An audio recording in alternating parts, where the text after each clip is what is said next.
Okay, are we live? We're live. Hi, how are you? This is Galina, our sweet little girl cat. Anyway, hi, welcome back um, for another episode of Bowling for Kittens. No, I'm kidding. You can't have our kittens. So wouldn't that be a great game show, Bowling for Kittens? I think it would be. I think it would be. Okay. Anyway, Focused you. all right, yeah, there's stuff to talk about. um, anyway, hi, welcome back for another humanities video. This one is kind of. I know I promised two videos on the High Middle Ages, two, do, dos, zwei videos on High Middle Ages, but um, I didn't really have enough time to get to everything I was going to talk about in the High Middle Ages 1 video. Um, and I'm not ready to talk about the stuff like the 30 or the Hundred Years' War and the Black Death. That'll be in the High Middle Ages 2 video. So this is like High Middle Ages 1.5, High Middle Ages 1.5. I don't know. It's somewhere in between. The upshot is we're going to have three High Middle Ages videos, and this is one of them. Right in the middle. Stay away from my plate. And yeah. So this is what you got. This will help you answer some of the questions that might be on the desk. Anyway, any hoot. Um, every pony likes to get started. No. All right. Today, I would like to talk to you about the university in the Middle Ages and the chivalric tradition and courtly love. So, let's start with a little preface. As I mentioned last time, the High Middle Ages are a period of, in a way, the de-medievaling of the Middle Ages. The beginning of the Middle Ages with the Fall of Rome, and that's a simplified way of putting it, but that's the way we're going to put it because this is a survey course and it is what it is. The beginning of the Middle Ages with the Fall of Rome,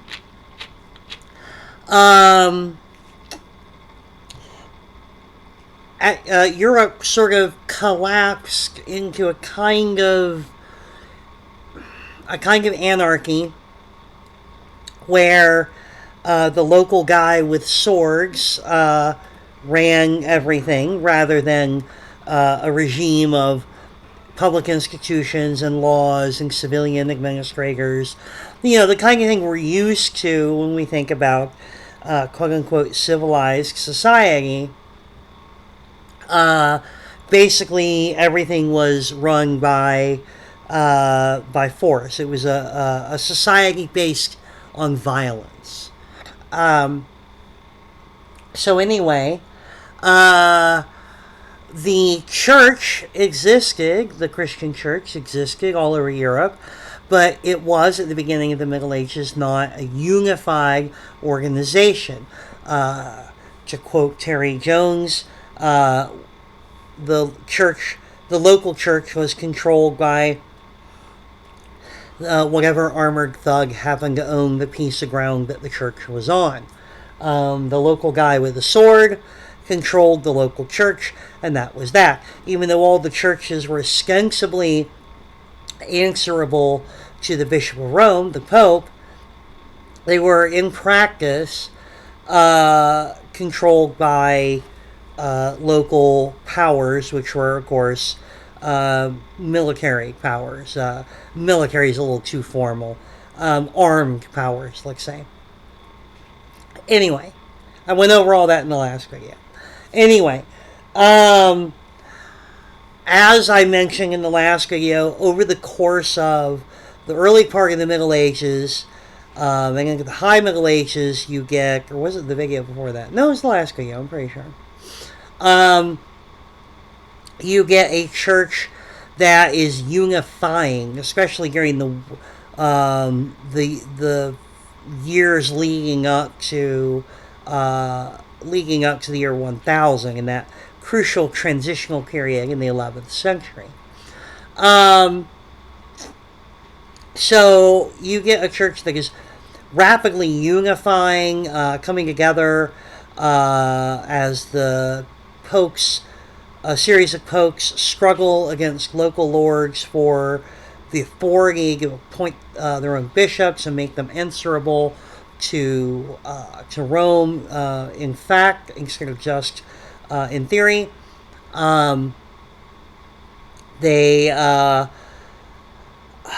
They sort of codified the rules by which the clergy were to live and conduct themselves. They reformed the rules anyway. They finally officially signed the divorce papers from the Eastern Church in Constantinople. They built Cluny, the Abbey of Cluny,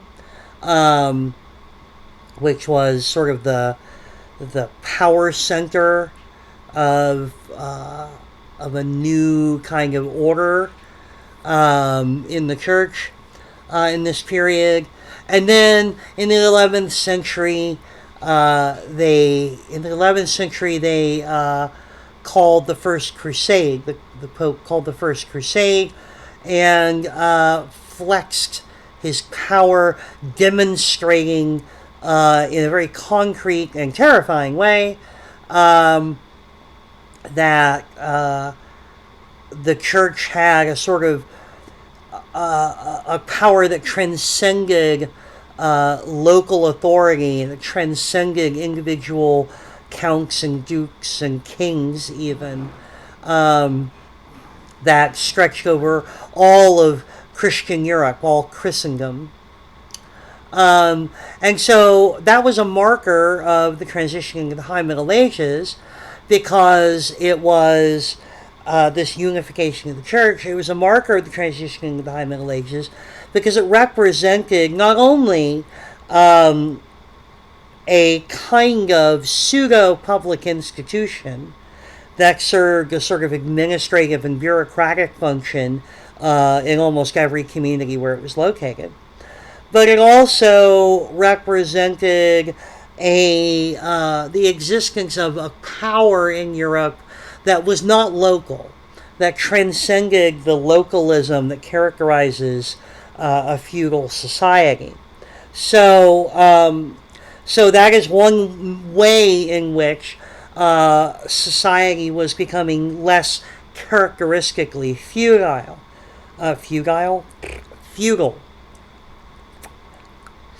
Less characteristically feudal. I promise you, they taught me to speak in doctor school. Anyway, they taught me real good. Anyway, swear to God, sometimes. Anyway,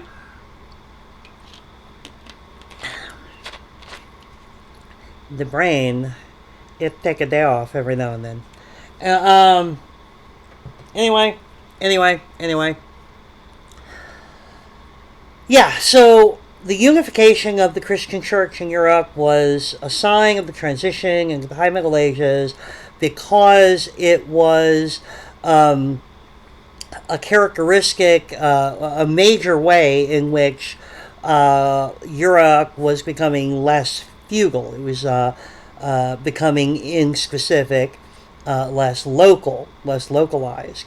And with this existence of a large non-local institution, and it was also the closest thing, or one of the closest things, to a public institution in Europe, and so that's the lack of a public sphere is characteristic of feudalism, and so the existence of something that is pretty close to a public institution is also less feudal.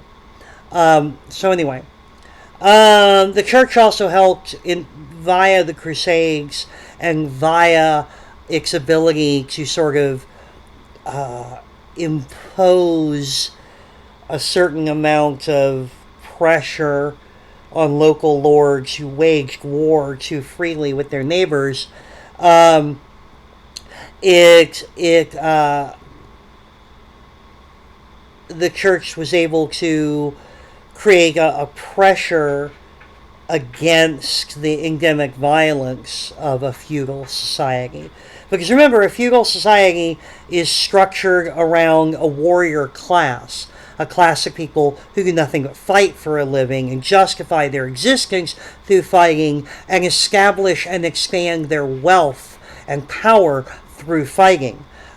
So, for the church to be able to curtail even somewhat the more violent impulses or export some of the violent tendencies as they did with the Crusades, for the church to be able to have any effect on the endemic violence of European society is to make European society less thoroughly feudal. So, okay. So all that was covered in the last video or so. And that should be old hat to you now, because having watched the video once at double speed while cooking, you are an expert. Um, uh, I don't mean to be cynical. I've just been doing this job for a while. Anyway, um,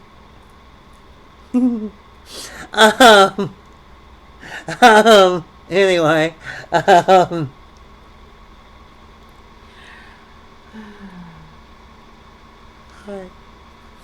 okay. Um, but let's look at some other important developments that occurred during the 11th century and slightly after, which represent a society that is putting itself back together. Um, a society that is moving away from the hallmark characteristics of a feudal society while keeping many of the trappings of a feudal society. Kings and queens and counts and dukes and earls, the ruling hierarchy of feudalism, they're not going anywhere. They're going to be around long after society is not actually feudal anymore. I mean, look at England. England has a king. It's got dukes. It's got counts. It's got earls and stuff like that. Those were that kind of hierarchy, the feudal hierarchy of nobility, developed in the Middle Ages, and it came out of a feudal society, but it's not. No one would say that the UK is a feudal society now, despite the fact that there's still a king. In other words, it's important to keep in mind that a society can, in many ways, look like a feudal society if you just examine the surface of it, in some of its sort of pageantry and traditions and things like that, and even who runs the society without being a feudal society. So anyway.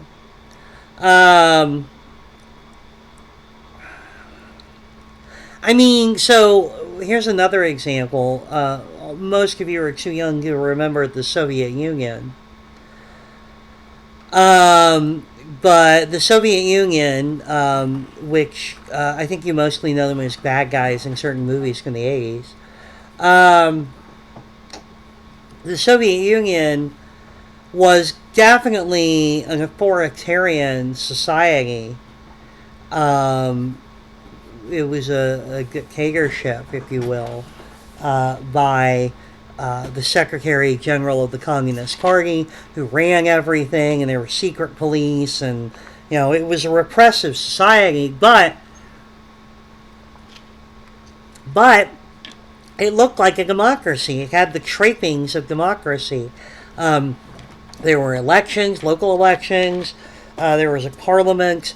There was a guy, local governors and mayors and things like that. And there was even a president, of Russia, and so on and so forth. All of these are offices that had no real power without the approval of the Secretary General of the Communist Party, who was actually in charge and was the authoritarian ruler. But it looked like a democracy. It had the decor, the decor of a democracy. So similar to that, if you see a society that has a king and a queen and lots of dukes and earls and counts and nobles and things like that, that does not mean it's a feudal society, even though those are ranks, leadership ranks that developed out of feudalism. It's possible to have them as a holdover from feudalism while the society is no longer strictly feudal. Okay. Disclaimer in place. So, in the High Middle Ages, society was becoming less properly feudal in a number of ways. The church transcended localism. It acted as a kind of public institution. It helped tamp down on the violence that's inherent to feudal systems. Also, there was, because the violence was going down, the violence of Europe was sort of, the violence level was coming down. Partially because the rule of law was beginning to reassert itself. We have increased trade and thus increased urban populations, and that's going to bring down the level of localism as well. Anyway, here's a couple of one set of institutions, one cultural trend that are emblematic of this change. And the first one is the development of universities. Okay, now, universities, you are college students, so you shouldn't be going, what's a university? If you are deeply troubled, worry about you. Anyway, but basically what happened is, the university as we know it today is pretty similar to the university as it originated in the Middle Ages. Now, prior to the Middle Ages, there were schools, obviously. Going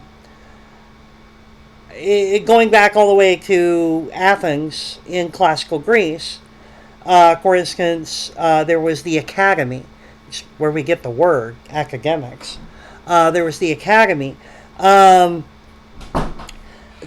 was basically founded by a couple of teachers who wanted to teach, and they got money for teaching, and students would come and pay them, and they would teach, and there you go.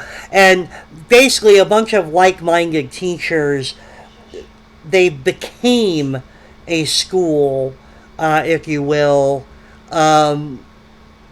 It wasn't really like a chartered thing. It's just, you got these like-minded teachers who have more or less the same approaches to the subject, and they're teaching students, and so they are, the teachers and the students together are referred to as the academy. Anyway.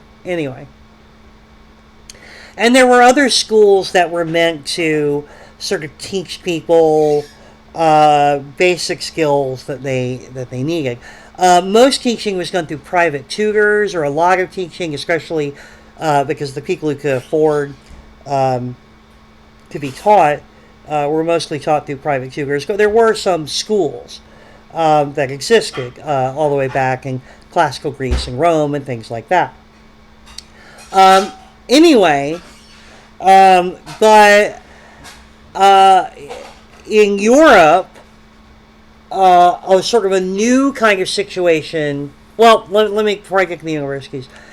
In Europe, wealthy, like children of nobility and things like that, had private teachers, of course, tutors, who tried to give them the basic grounding of, Latin and some basic mathematics and things like that. And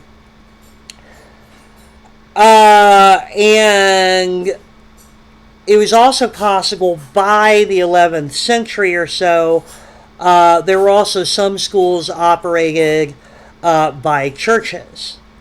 Because, if nothing else, the churches had a need to educate people who would later become priests. It was super inconvenient to have a priest who couldn't at least read and write Latin, because seriously, that's your job, dude. So what would happen is the churches, your local parish, which is, say, through your local church, your parish church would have a school that would teach just the basics, elementary reading, writing, and this is going to be in Latin, of course. Elementary reading and writing, and some very basic math. And mostly it was open to young people, so it would be open to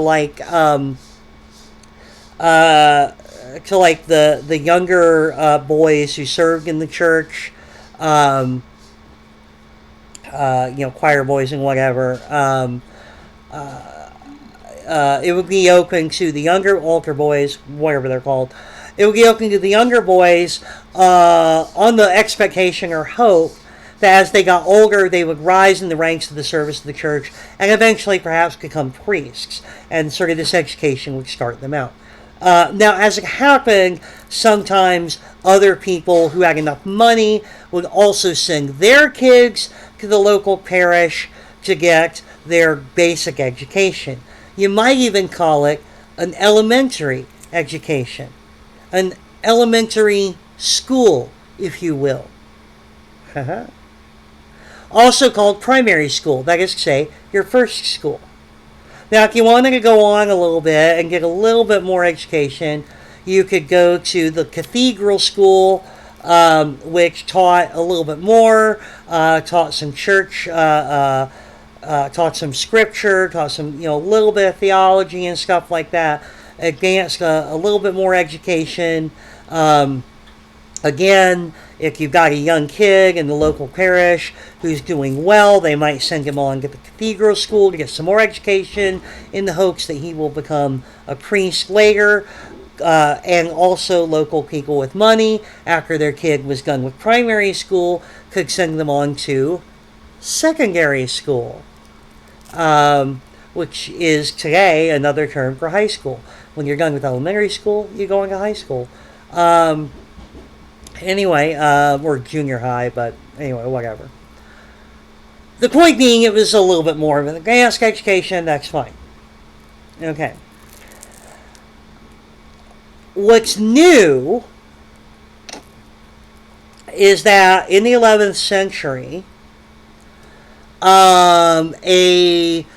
very rapidly, actually, in the 11th and 12th and 13th century, a lot of new places sort of, I don't want to say spontaneously, but it was semi-spontaneous and semi-organized. I'll talk about that in a second. A lot of new types of learning institutions developed.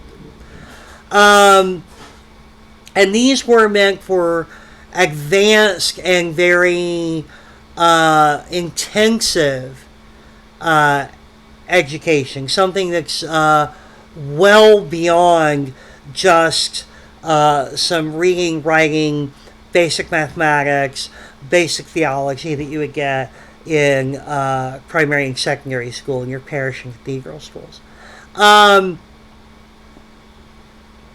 They usually had, well, I'll talk about their purpose in a moment. So the first one was the University of Bologna.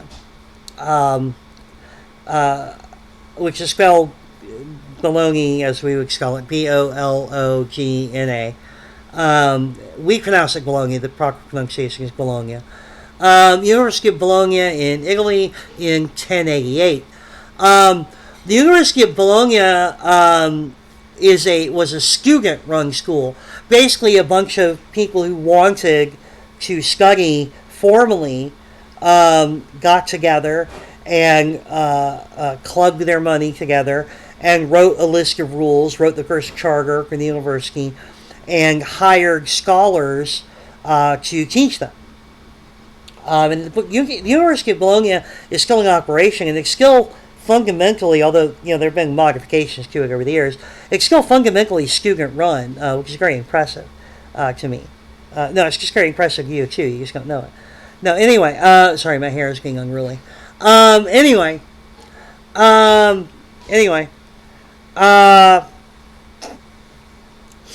So the deal is there that the main thing the University of Bologna was known for was law, the study of law, because Bologna, of course, is in northern Italy, and northern Italy was already less feudal by the standards we've laid out. It was less feudal than other areas. It was right there in the heart of the Western Roman Empire. So when the Western Roman Empire fell, there's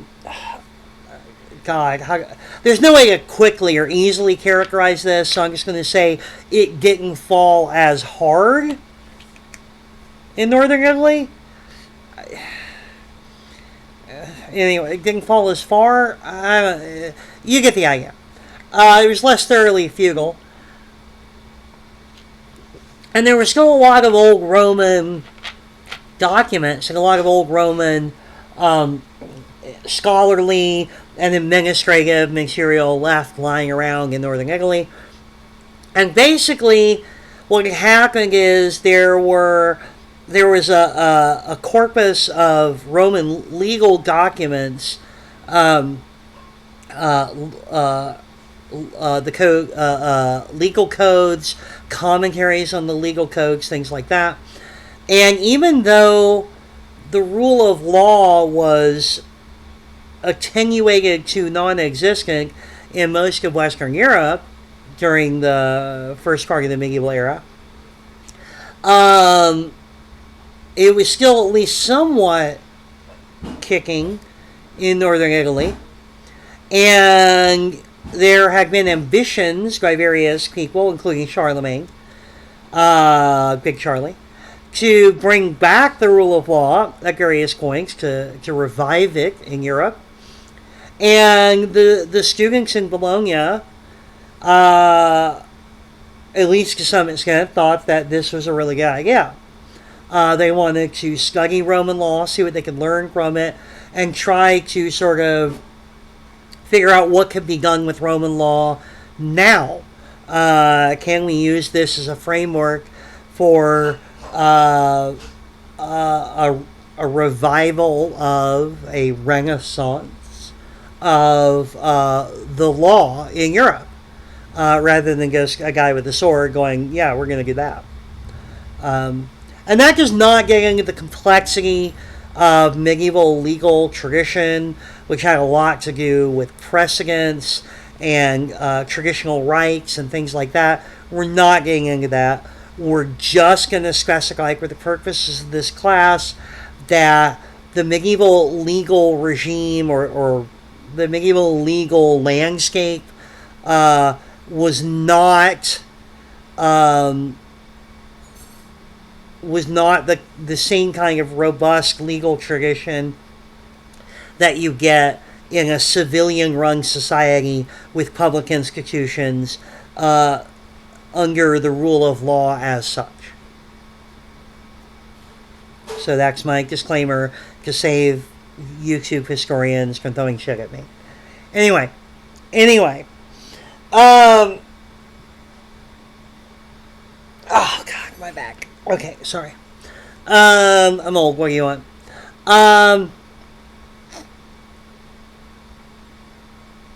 Right. So The University of Bologna, in other words, in 1088, was basically created by a bunch of students who wanted to study Roman law, and the university, they got their money together, they hired scholars, they wrote a charter, they used their tuition fees to rent space. Early universities didn't have their own spaces.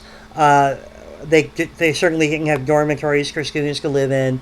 They would rent spaces in town, and they'd work out of those. So this is the beginning of the university in Europe.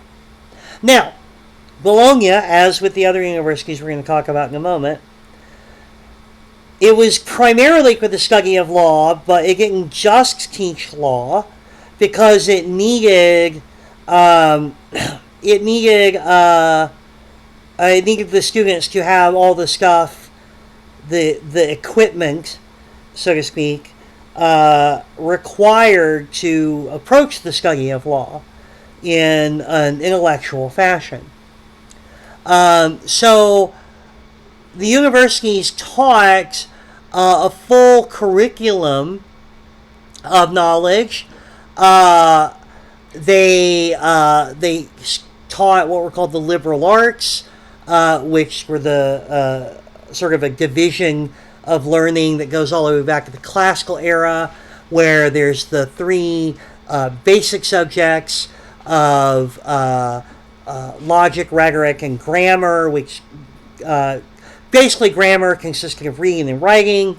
Logic consisted of basic logics and basic reasoning, critical thinking skills, if you will. That's not exactly what it was, but it's close enough for our purposes. And rhetoric, which is essentially how to frame an argument and public speaking and stuff like that. So those are the three basic ones. And then the quadrivium, which was the next four subjects, where they taught you math, and math was split into arithmetic and geometry. But anyway, they taught you math, and they taught you music because that was thought to be related to math, and they taught you astronomy because that was based on math, and that sort of takes the place of what we would now say is sort of a science requirement.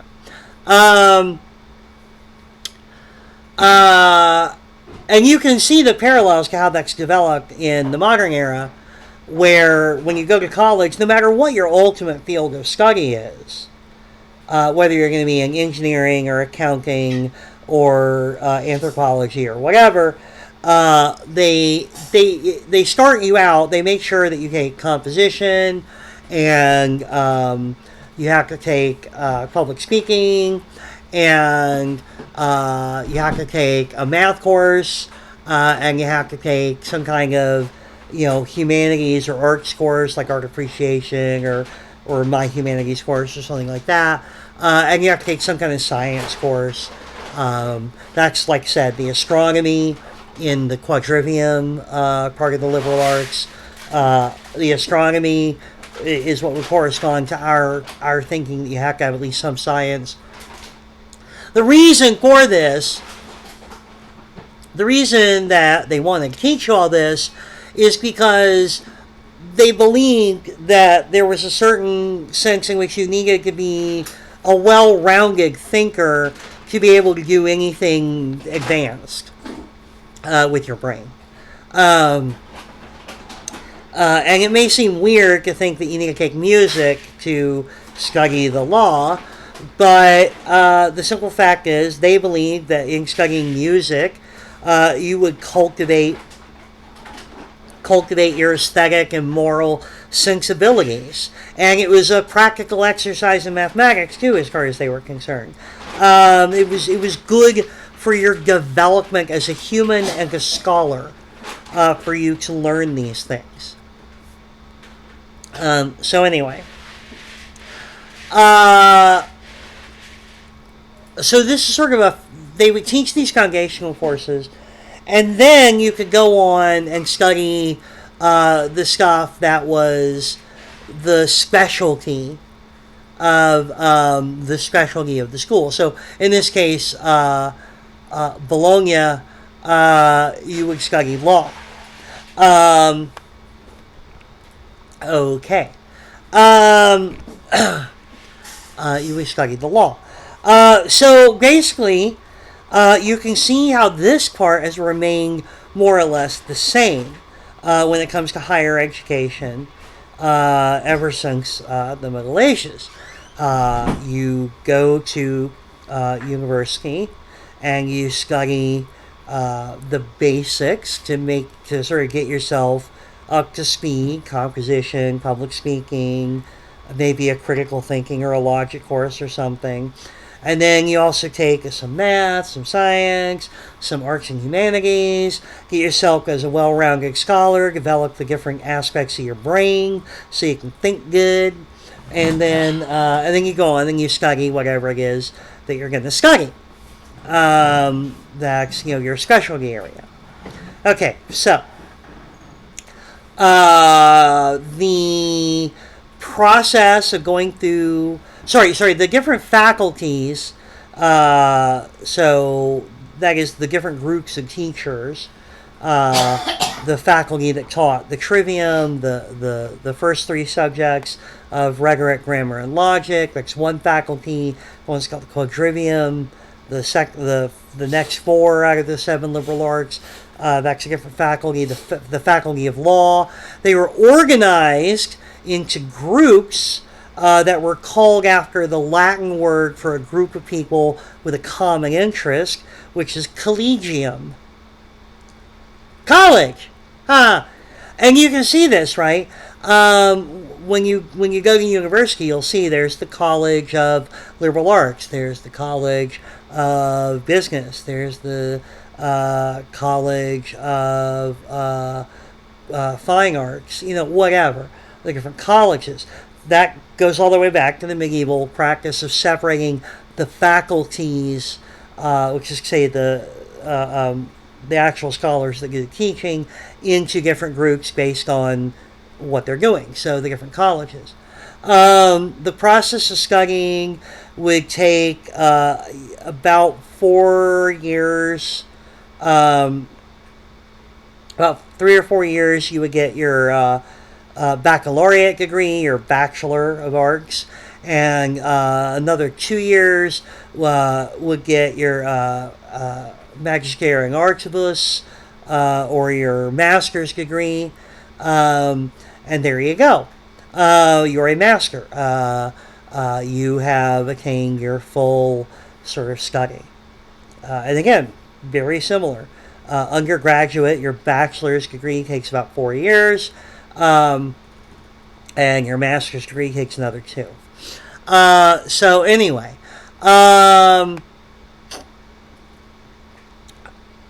so yeah, so that's sort of how it originated. The University of Bologna did not stay unique for very long. The University of Paris was founded in 1150. Paris was founded by the teachers, not the students. Basically, a bunch of scholars got together and created the university and its charter, and it was run by the scholars, and they offered up teaching for a fee. You pay them tuition. That's how they supported themselves. So they came together and they founded the college so they could continue their studies. And they taught students basically just so that they could have a place to live and get food in their bellies and continue to study what they wanted to study.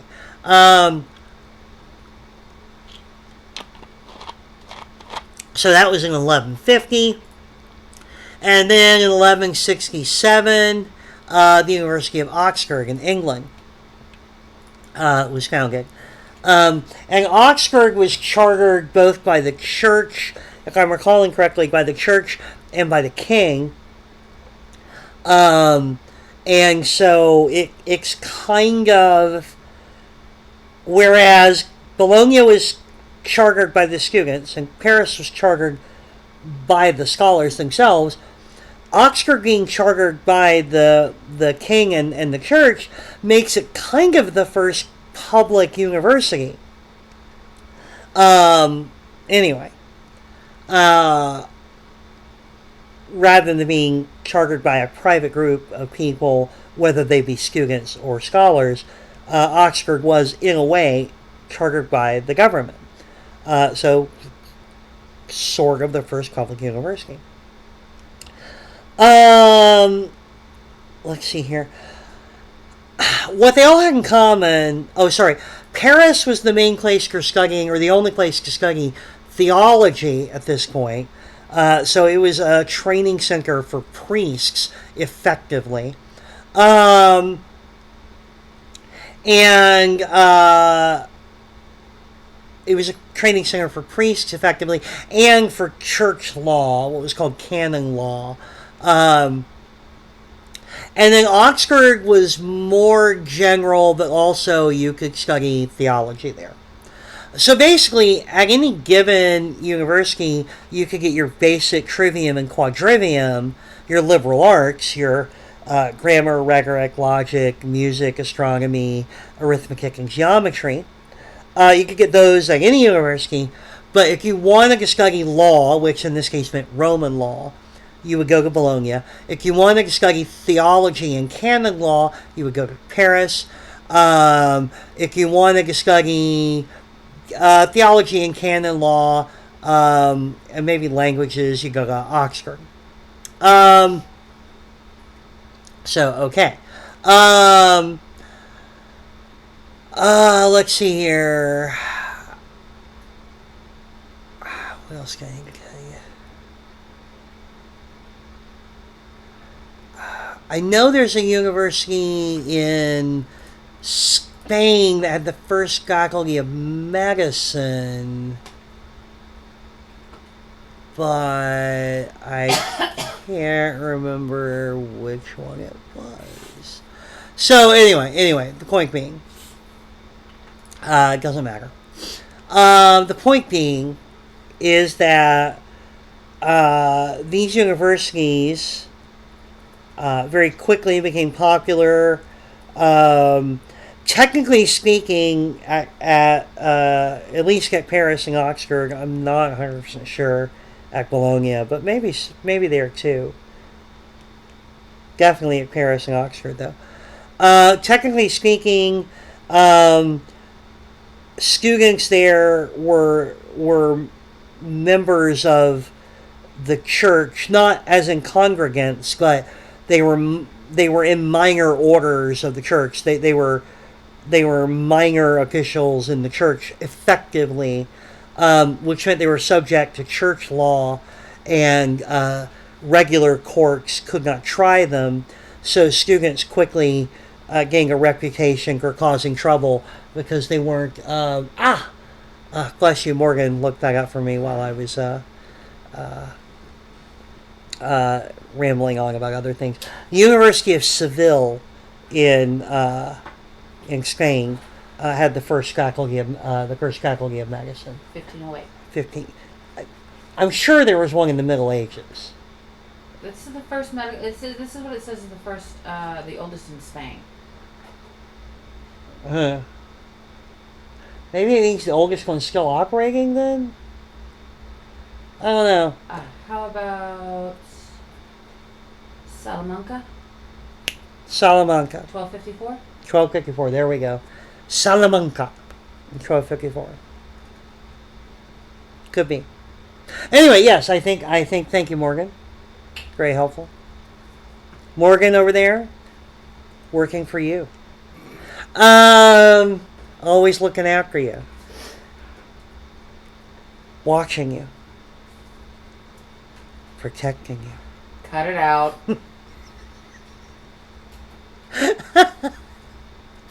I'm gonna get the spray bottle real soon if I don't quit it.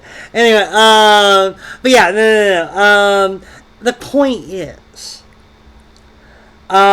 university students gained a reputation as troublemakers. There was a real quick town and gown split. I guess the townies versus the gownies. That refers to academic robes. the people, the university students. Big rivalries there because the university students could commit crimes, and they only had to fear trial by basically the university officials, and if they could avoid getting in trouble with the university where their money paid the tuition. So you can see the incentive structure there. They'd be fine. These are also young people. You usually enter university around 14 to 16 or so, and you stay for 4 to 6 years. So you leave by the time you're anywhere from 18 to 22 ish. Bologna was weird because lots of people who were older came to study law, so you could be up in your 30s there, and it wasn't unusual. But Paris and Oxford were mostly pretty young people who were unsupervised and couldn't be tried by local courts. You can imagine where that went. There are letters, medieval letters, from a student in the University of Paris that he wrote, and I guess he never sent them. Never got around to sending them because we have a letter he wrote to an associate of his, and then a letter he wrote back to his parents. He wrote back to his parents talking about how everything is so expensive, and it's more expensive than they expected, and he's going to need more money for books. And then he wrote to his friend saying that he had spent all the money his parents had given him on alcohol, and he was going to write for more money to spend on alcohol. Anyway, so, you know, nothing really changes. Anyway, but the particular way in which this matters is pertinent to our discussion of the demedievalizing of medieval Europe is that is in two ways. First of all,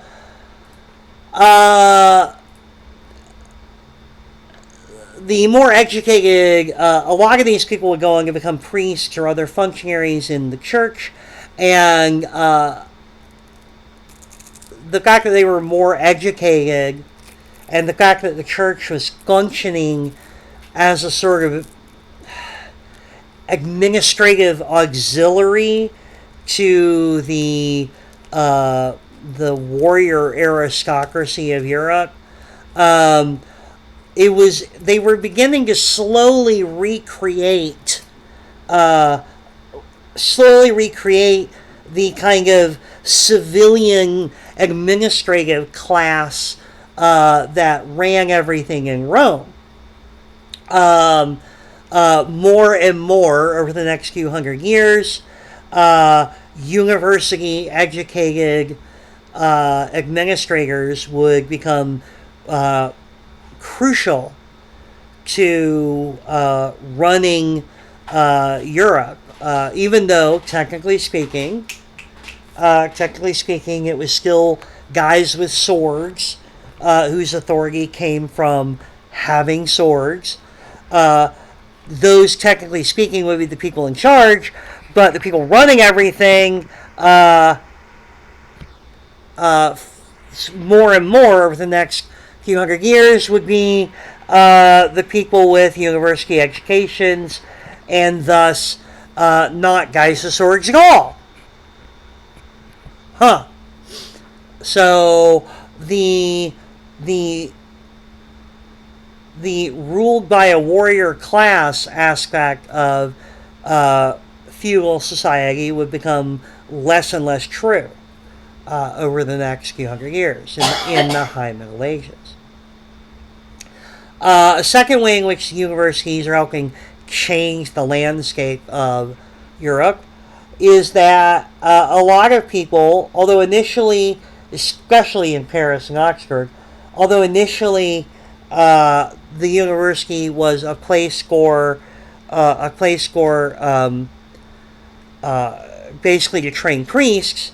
A lot of people who had money, who did not, or whose families had money, who did not want to become priests would wind up attending university, and they would just skip the part at the end where you take holy vows and become a priest. They would get their education and run. And those people would form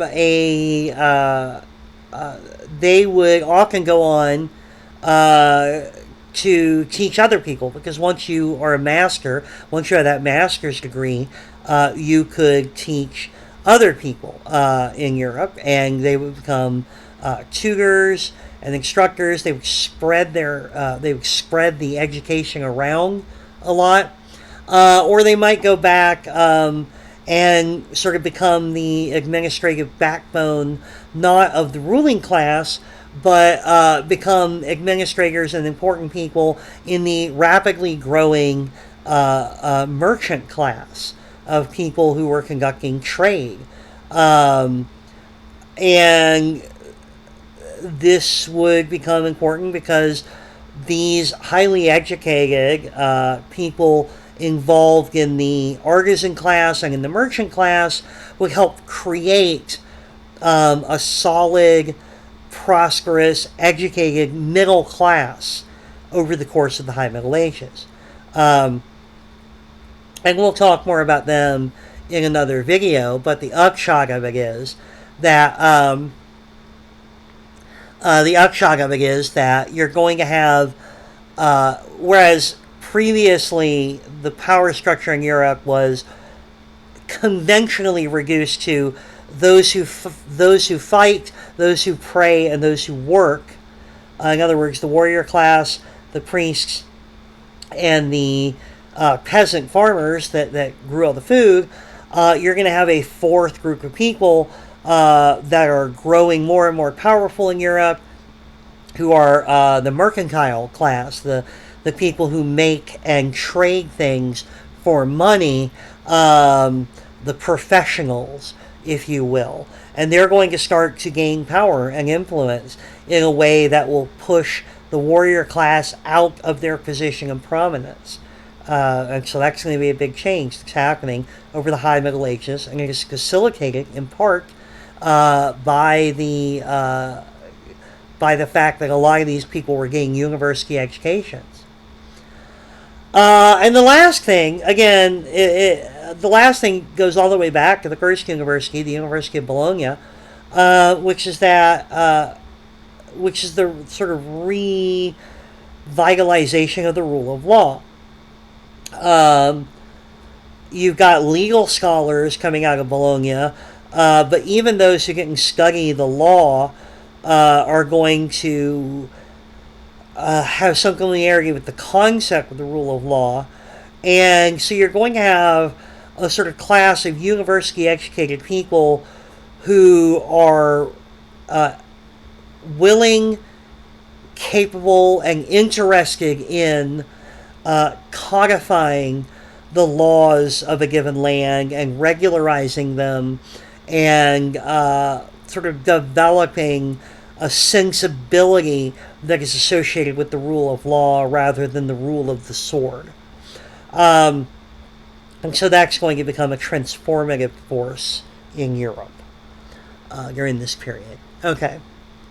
So universities, they play a big role in transforming Europe from the strictly feudal, the characteristically feudal society it was during the Dark Ages, the first several hundred years of the Middle Ages, and into the much less feudal society of the High Middle Ages, and accelerating things towards the Renaissance.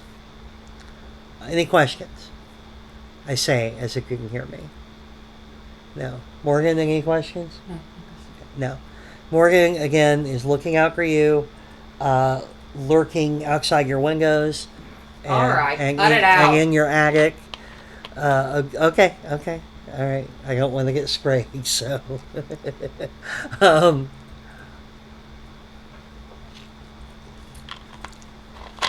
Listening in on your baby monitor. All right. Sorry. God.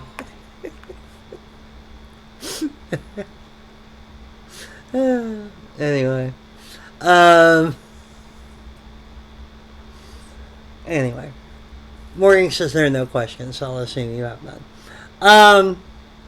So that takes us to the chivalric tradition and courtly love. So,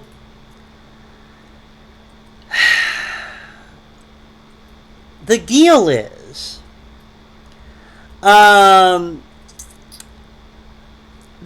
this.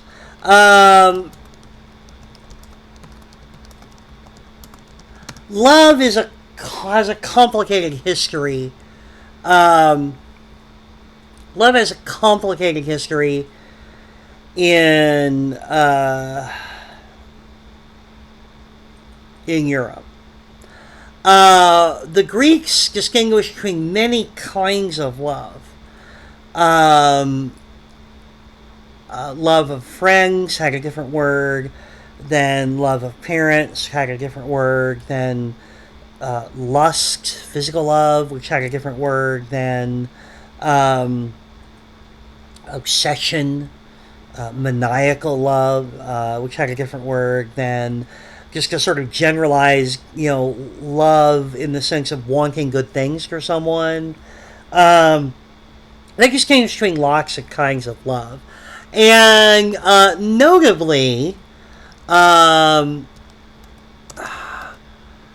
notably, they didn't really have a word for romantic love. The closest you could get was eros, which is where we get the word erotic, which was an intimate love that was very physical. But there was no real word for love in the sense that we commonly think of the word, like romantic love. That didn't really exist in their conceptual landscape. The Romans had a very ambivalent view of love. They had a word that was a little more romantic, but they also portrayed Cupid, their god of love. They portray him as, quote unquote, inflicting love on people. You're all familiar with Cupid's arrow as a concept, shot with the arrows of love. And that may seem harmless to you, although you should reflect on the fact that arrows were supposed to be painful and fatal. And the imagery becomes even more clear, like what the Romans were thinking when they gave him a bow. It becomes even more clear when you reflect on the fact that Cupid was also depicted as using an axe and a whip to inflict love on people. The Romans definitely had a concept of love sickness, or being love struck. And this fits with the fact that in Greece and Rome, marriage was not regarded as something you did for love. It was awesome if you liked your partner and you were fond of them, and that did happen in some cases. But marriage was a financial arrangement, a political arrangement. That's what you did. Love, in the romantic sense that we understand it, and especially in the sense of seeking a life partner, that wasn't... That was the thing that maybe some people did, but it wasn't a goal, if you will. Now, this changes. This changes in roughly the 12th century or so. The idea of romantic love starts to develop. The idea of romantic love starts to develop in the south of France specifically, and particularly around the court of Eleanor of Aquitaine.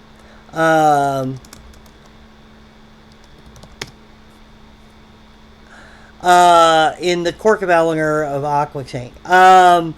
Eleanor was a 12th century, very powerful woman. She ruled over the Aquitaine, the Duchy of Aquitaine. Was it the Duchy? County? Whatever. It was a huge territory, one of the richest territories in France. And she ruled over it. And she was also, due to various marriages, the Queen of France and of England at various points. Incredibly influential woman. So if you wanted anything out of her, you had to play by her rules and dance to her tune, if you will. But Eleanor was not in the mood to put up with dudes who did not wash themselves and behaved like thugs with swords, which was the dominant, way of behaving for, the warrior class. Remember, this is a society run by dudes with swords. This was a locker room society, right? You can imagine sort of their whole mentality. They spent most of their time talking about killing shit, and on the rare occasions when they bothered to notice that women existed, they didn't exactly have the most progressive attitudes toward them, let's say. I won't go into details. But pretty much all the literature that we have, the poetry, in other words, the literature we have from prior to the 12th century or so, is about warfare and about the great deeds of warriors. So you can imagine that this poetry would have been written at the behest of the people with money, which would have been the warriors who ran everything. And it would have been performed by poets while these dudes ate dinner or sat around in their halls listening to it. And what do a bunch of warriors want to hear about? They want to hear about warfare and great deeds of arms and things like that. In other words, what you can imagine is this is analogous to a bunch of meatheads. Meathead jocks run everything, and so when the meathead jocks are getting together to hang out, they want to watch sports because they're meathead jocks. This is the same thing. When the meathead warriors get together to hang out, they want to hear about warfare because they're meathead warriors. Anyway, Eleanor was different. Eleanor was not a meathead warrior. Eleanor was a highly educated, very intelligent, and refined woman. And she lived in the south of France, an area that did a lot of sea commerce, did a lot of trade with northern Italy, and via northern Italy with the ports to the east, in what we would call the Levant, in other words, modern-day Israel, Lebanon, Syria, places like that on the western Mediterranean coast, and into the Muslim Middle East. So Eleanor was not only educated and intelligent and refined, Eleanor was cosmopolitan.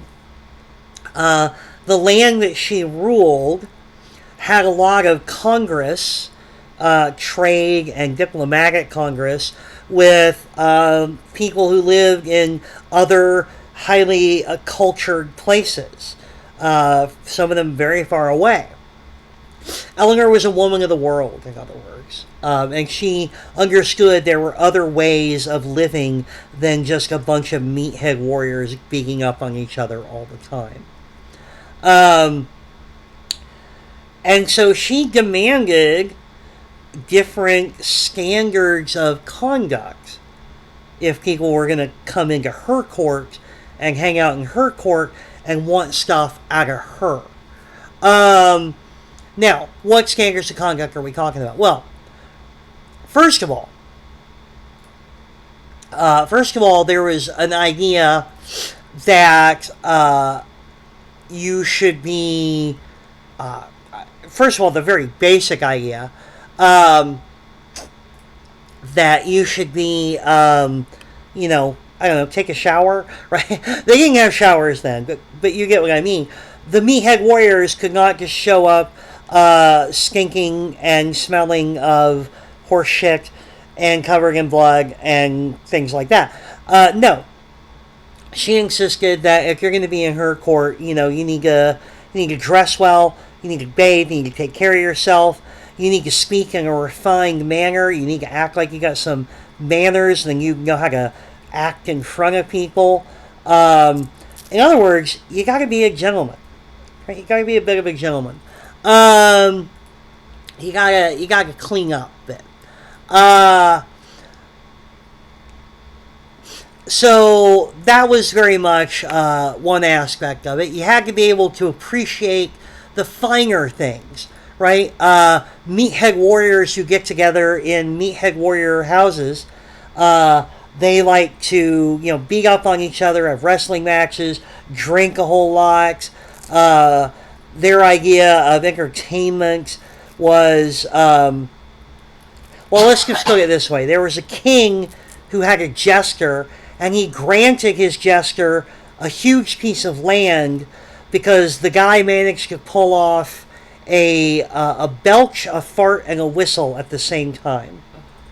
So you get the level of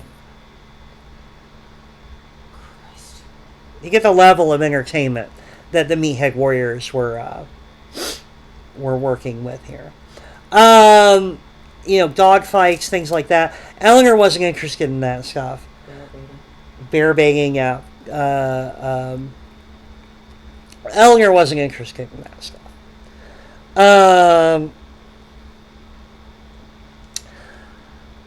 Eleanor was interested in poetry and dancing and singing and things and music and things like that.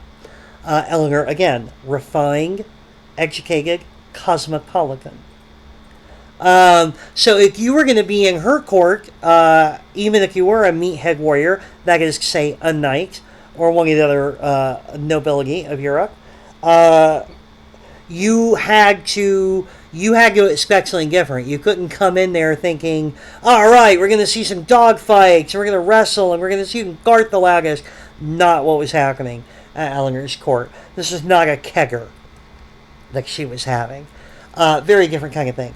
So what you got is this kind of different social environment. And normally that wouldn't matter, right? Who cares if some, backwater chick has a place, real chick flick kind of court, right? Except for Eleanor was like the Queen of France and England and ruled one of the biggest and most powerful territories in all of Europe. People had to pay attention to her, and you had to do business with her at some point, so you had to get your shit together. There you go. Now, why was Eleanor like this, aside from just being cosmopolitan? Where was she getting all this from? Well, weirdly enough, she's getting all this from, in a large part, not just from northern Italy, where the trade routes to the Aquitaine would pass through, which was a bit of a more civilized place than the rest of Europe. Again, less feudal, less run by Meathead warriors, more civilized and cultured. Still hanging on to the remnants of the legacy of Rome there. But also from the Muslim East. Remember, the areas in the Muslim East were part of that whole territory that had been Hellenized by Alexander. So even after the Muslims took over, there was this legacy of highly refined Greek culture and art and music and philosophy. And the Arabs had carried this forward and developed it. Arab culture in this period was highly advanced, or Muslim culture in this period was highly advanced. Um, they had doctors were trained at a college of medicine where they had to study and they had to pass licensing exams. The University of Baghdad had more books in it than would exist in all of Europe together for another few hundred years. It's going to take until the 1500s for there to be as many books in all of Europe as there were in the library at Baghdad in the 1100s. Um, just a huge number. There was like over I want to say there was over 100,000 books there, just an astonishing number of books. Uh, they had advanced mathematics and medicine. Um, they understood stuff. They had clockworks um, that that you couldn't even imagine in Europe. They had primitive steam-powered devices.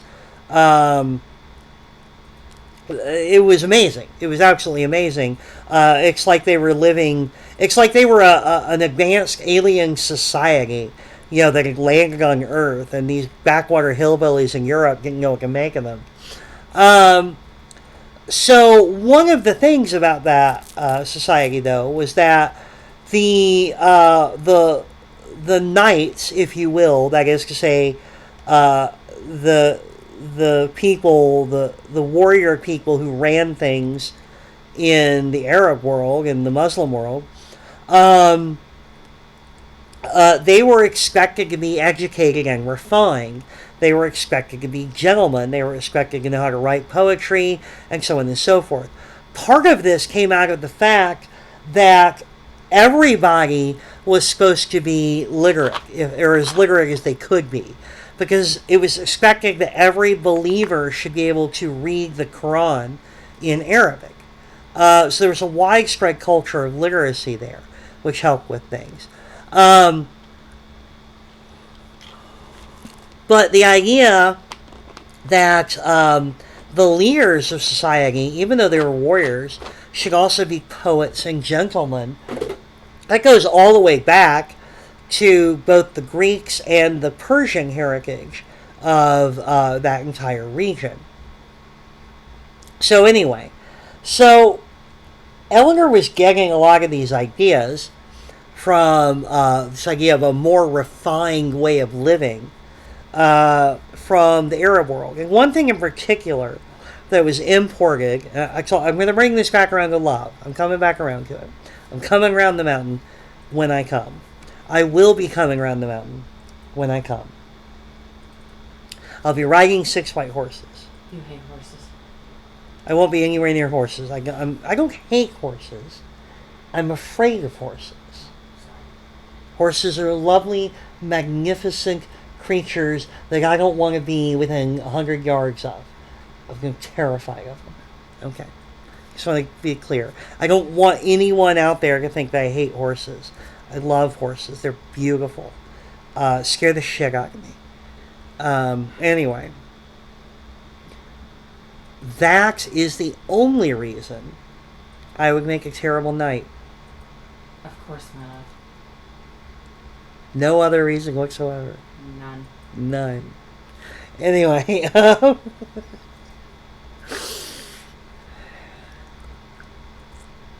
love, right. I was bringing this back around to love.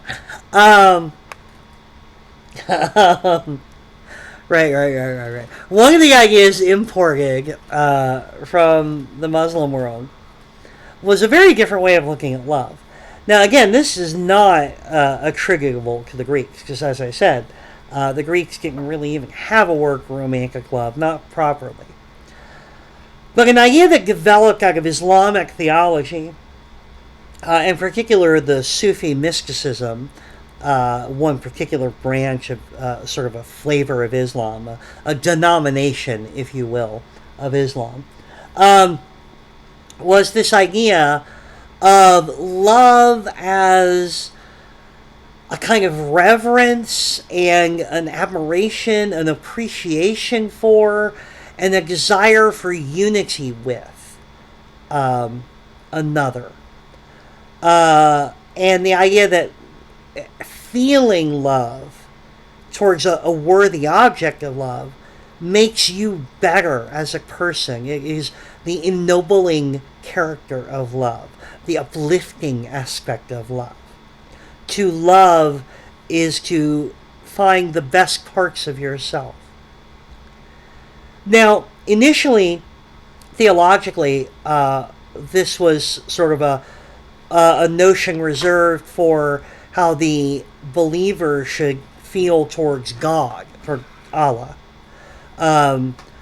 That there should be, it's not just awe, right? I want to be clear. You should feel awe, and A-W-E, not awe. You should feel awe toward God. You should feel reverence and worship and a little fear. But the main thing, according to the Muslim theology, was that you should love God. That you should... It's hard to break it down because no other word quite captures it. But there's an admiration, an appreciation, a sense of desire that isn't physical, a kind of a desire to be closer to know more about, to want to be with this person, to feel as if, well, entity in the case of God, I'm getting to the rest of it, to feel as if the object of your love is what completes you as a person. It makes you whole. It makes you who you are, or it makes you your best self. So there is this idea that you should love God. And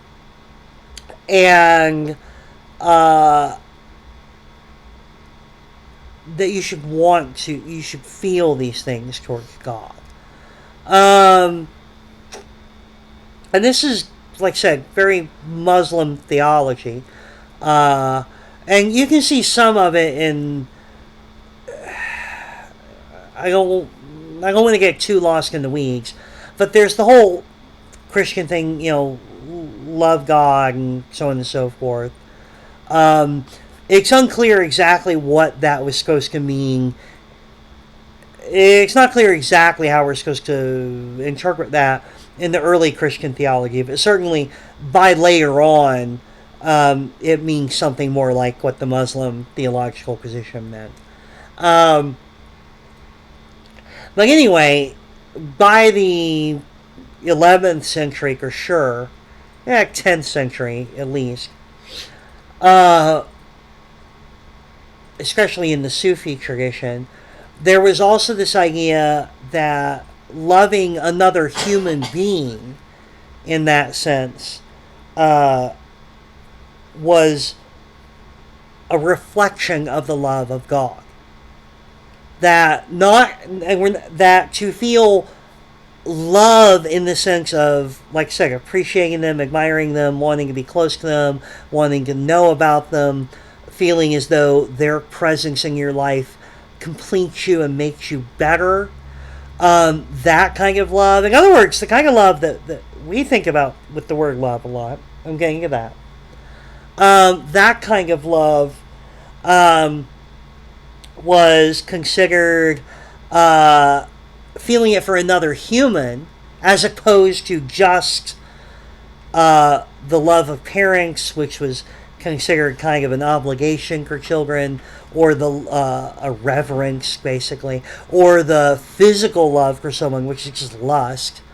But the kind of love that was usually reserved for God in Muslim theology, if you felt it for another person, that was considered to be a sign of your loving capacity, a kind of reflection of your love for God. That basically loving God in this sense was a prerequisite for being able to love another person properly.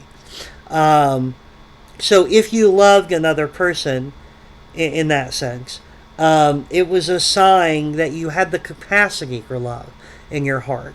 And that in a way, you could even argue that you might need to develop the ability. You might need to feel love for another person before you can really discover what it is to love God. Okay. So, all of this, and particularly the idea that being in love, that feeling this kind of love for someone makes you a better person. That love is not, contrary to what the Romans might have thought, a sickness or an inconvenience, but rather an uplifting aspect of the human character. That it shows the best of what you are as a human. This idea comes out of a very Muslim tradition that starts with love of God and develops into sort of is fleshed out into applying to love of other people. And this gets imported via trade routes to the Aquitaine and informs the sort of culture and philosophical stance of Eleanor's court in the 12th century. This is the idea of romantic love. And the concept of romance and romantic love, as we understand it today, traces directly to this tradition. Because that is how we understand love today, like Valentine's Day love, like, falling in love, being in love with someone. We understand that today as this kind of thing that is sort of the best part of you. It's sort of a high point of the human condition, of the human experience. All right, now before I go on and talk about courtly love, let me clarify something. I am not saying this never existed prior to Islam or Eleanor's court in the 12th century. I am not saying that. I guarantee you that there were people in the Roman Empire, in the Roman Republic, in classical Athens, in ancient Egypt, in ancient Samaria, in the hunter-gatherer times. I guarantee you there were people who felt what we would now identify as romantic love for each other. Who felt sort of a thing, an emotion that combines everything from I enjoy being around you, to I'm very fond of you, to I think you're great, to how are you so awesome and how am I so lucky, to I just want to spend all my time with you, to wow, I feel better than I've ever felt because I get to look at you. I guarantee you, I'm just drawing from personal experience here, I guarantee you that I think Morgan is blushing now. Anyway.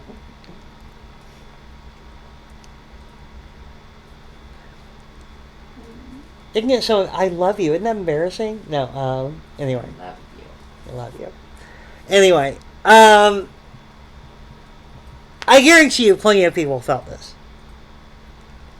What I'm talking about is to have this feeling validated and enshrined in culture and being recognized as something to aspire to, rather than just this weird thing that happens occasionally. The fact that the Romans tended to regard love as an inconvenience didn't mean that nobody in Roman society felt what we would now call romantic love. It means that it was not something that was it was not something that was considered maybe either common or desirable or worth talking about that much. The fact that the Greeks did not have a proper word for romantic love did not mean no one felt romantic love. It meant that it wasn't worth classifying to them. And that certainly they maybe didn't see it as an ennobling thing, as something that would uplift you, because they barely recognized it at all. Like, it was definitely something that people felt, but it wasn't sort of present in the cultural discourse, if you will. I'm going to use the dumbest example I can think of, because I love dumb examples. But let's think of the modern day concept of cringe. To be cringe. To classify something as cringe. In theory, at least a little while ago, you did not want to be cringe. Right? It's like, ugh, that's very cringe. Which I take it, as I understand youth culture, which is very little, to be cringe was to be like overly enthusiastic, especially about something weird or stupid or trivial or inappropriate. Like someone who was trying way too hard to look cool, might be considered cringe or something like that. Someone who's like in their 30s but overly enthusiastic about Pokemon might have been considered cringe. Whatever. Now, recently I've been seeing a lot of memes going around, because that is how I get 98% of my information about people younger than me. I've been seeing a lot of memes going around saying that to be cringe is to be free. And I love that attitude. I have always been extra cringe my whole life, even before there was a word for it. And that's sort of where I'm going with this. Once whether you think to be cringe is to be free or not, once the word entered the cultural consciousness, you could easily form opinions about it. To be cringe was either a terrible thing to be avoided, or you should absolutely embrace the cringe and be yourself, your authentic self, and whatever. Either way. But you could sort of conceptualize an entire range of behaviors and develop cultural attitudes about it, personal and cultural attitudes about it. And that's that. Now, so what I'm saying is romantic love was like this. There were definitely people who felt romantic love prior to the way that it was codified culturally in Muslim culture of, I want to say, at least the 10th century, and then that gets carried over into European culture in the 12th century. There was definitely romantic love that existed, but it would have existed as like individual cases. It did not have a cultural conception as a thing that lots of people did, or that could happen, or that you could develop attitudes for and against. So when the concept of romantic love develops in Europe in the 12th century in the Aquitaine, in Eleanor's court, is where it radiates out of.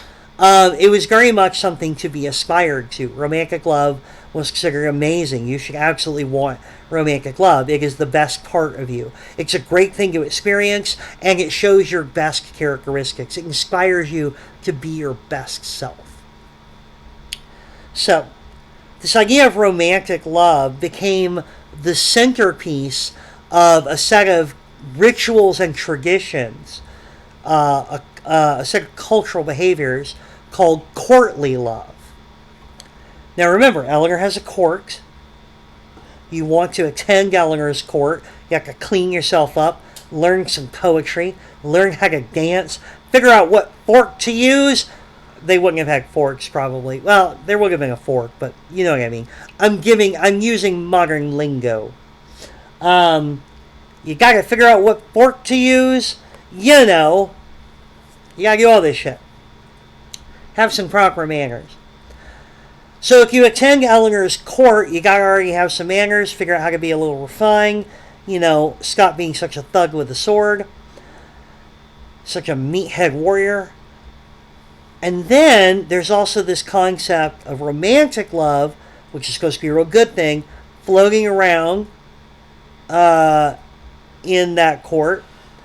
And so what develops out of this is this set of rituals and customs called courtly love. And in other words, it marries together the kinds of behaviors that Eleanor wanted to see in her court with the idea of romantic love.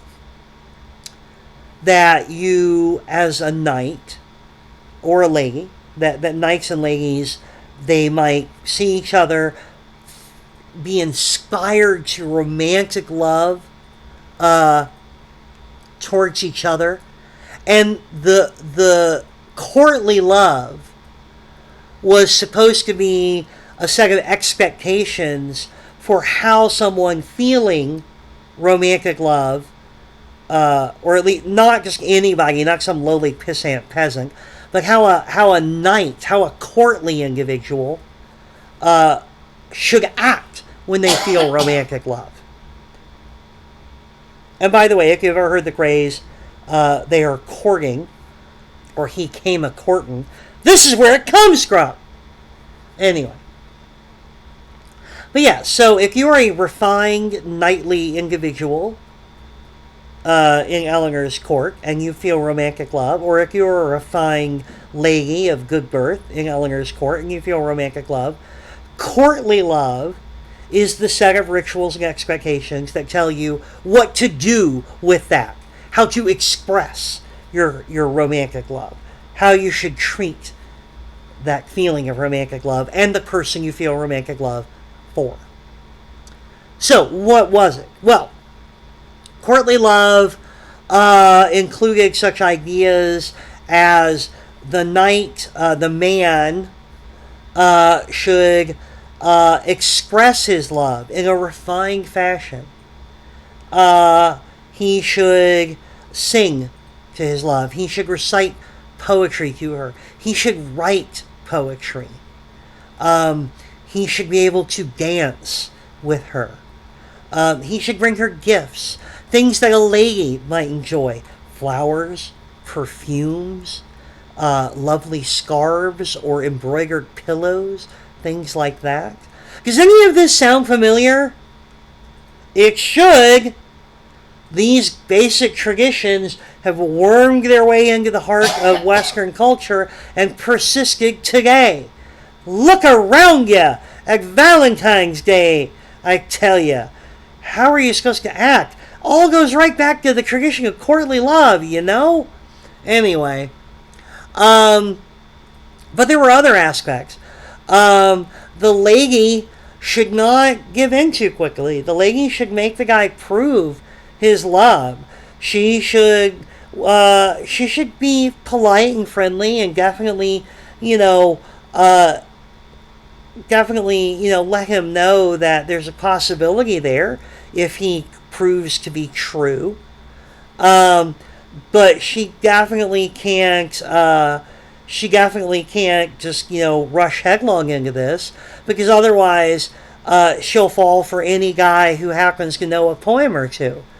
She's got to make this guy jump through the hoops so that she knows he's real. Sounds so unhealthy, right? So much game playing, so many mind games. But you can see stuff like just a few years ago, right? There was a book that came out, wasn't there, called The Game? There's one called The Game and one called The Rules. One for boys and one for girls. One called The Rules, that's right. The Rules. Which is basically just a bunch of courtly love bullshit repackaged in the 21st damn century. 900 years later. What the hell, people? We can invent new ways. We can invent Velcro, but we're still stuck in the Middle Ages when it comes to romance. Anyway.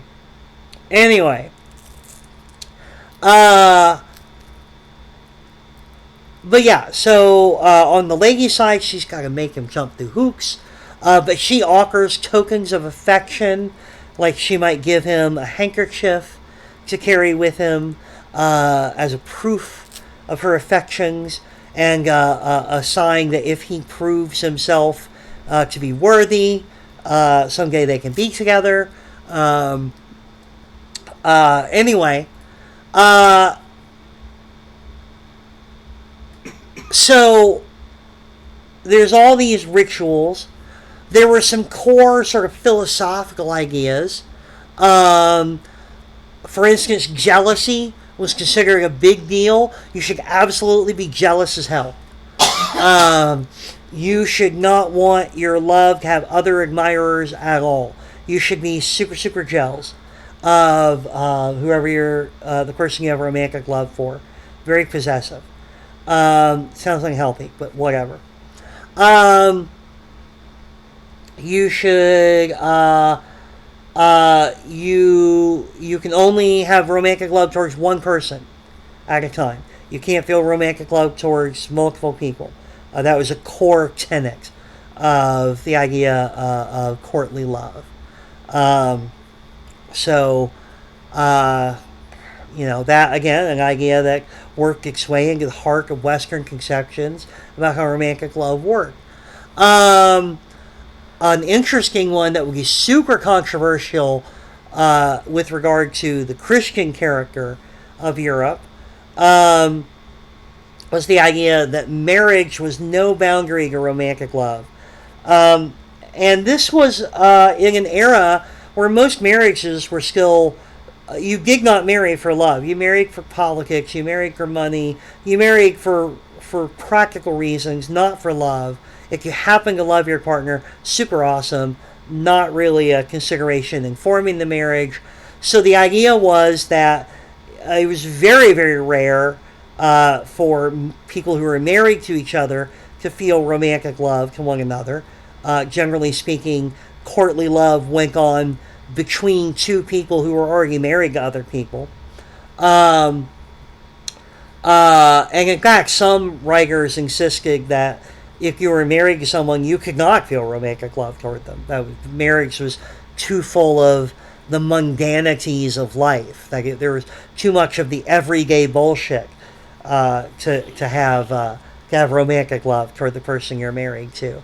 That you can only really have romantic love with someone that you didn't have to, do laundry with, so to speak. Anyway, I think that's very silly. Personally, don't we, Morgan? Incredible. Morgan and I think that's very silly, but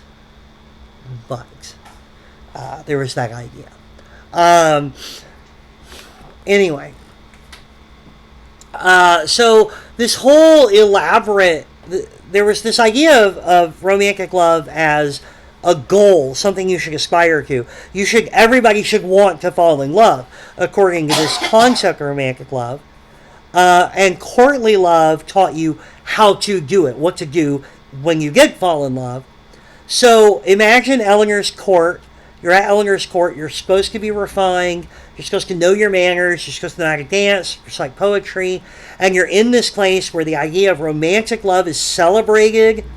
And everyone should want to be falling in love. And the crazy popular thing is to find someone and fall in love with them, and then go about all this elaborate game playing where you write poems to each other and you have secret meetings and moonlight rendezvous and so on and so forth, and everybody and all these people are married but not to the people they're in love with. It's a whole thing. It was a soap opera. It had to be a big-ass soap opera. So, anyway. So the idea of courtly love, obviously, and romantic love and then courtly love as sort of how you treat romantic love. We obviously come to have major influence in Western culture. We're still feeling the echoes of that today.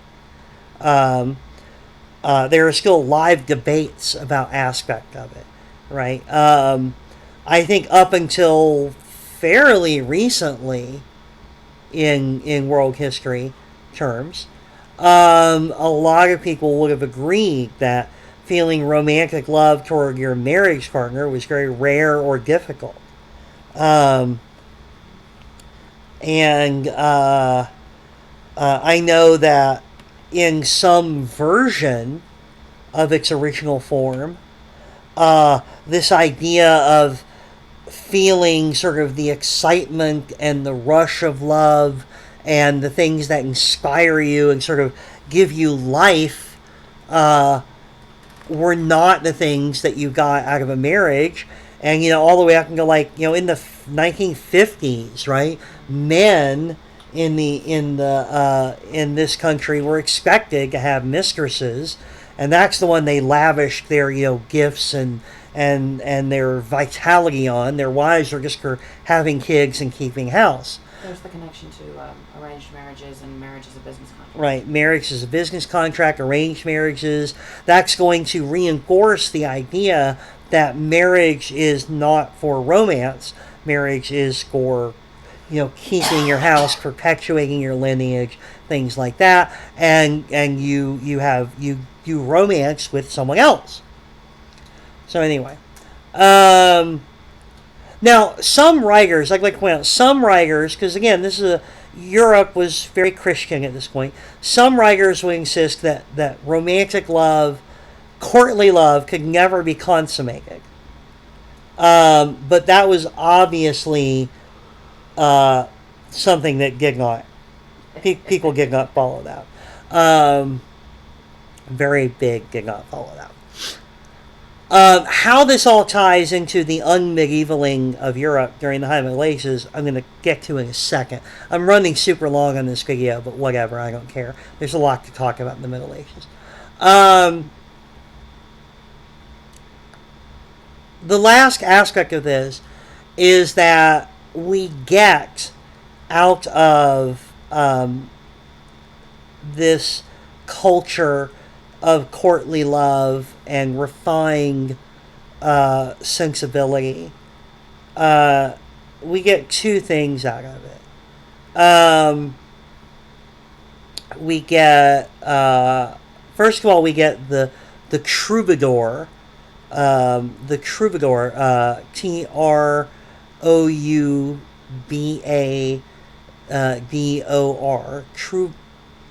Troubador, troubadour, the troubadour tradition of music and poetry,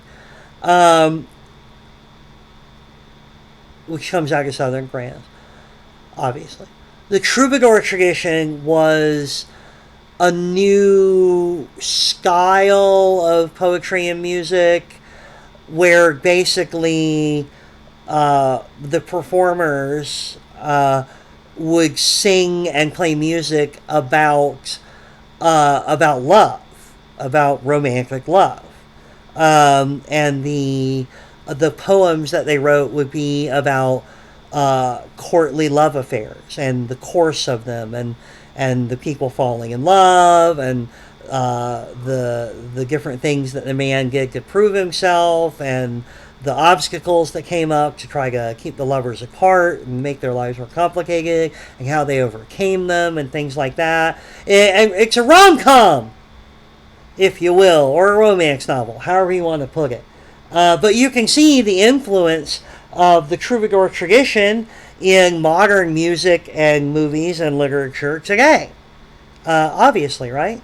Because I've just described you the general plot outline of about 1 billion different things. Like I said, prior to this, prior to the prominence of courtly love, and in a world where meathead warriors ran everything, when meathead warriors got together to hang out with other meathead warriors in their meathead warrior houses, They wanted to hear about meathead warrior stuff. The poetry from an earlier age was about warriors and about killing monsters or winning wars and stuff like that. And now you've got poetry, which is becoming super popular.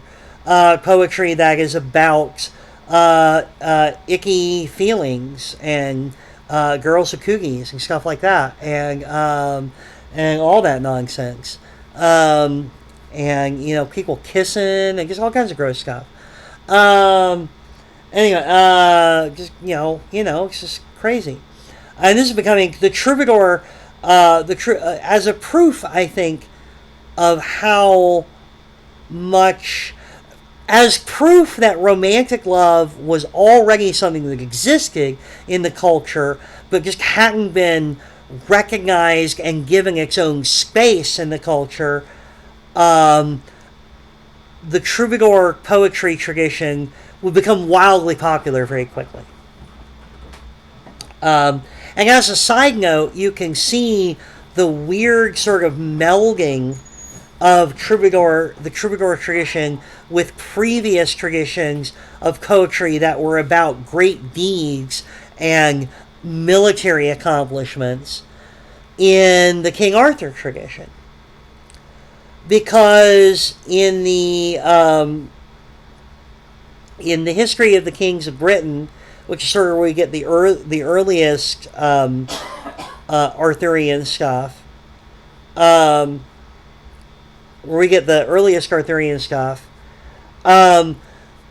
stories, the earliest Arthurian stuff comes from Celtic mythology, Welsh mythology, and it really resembles Welsh mythology.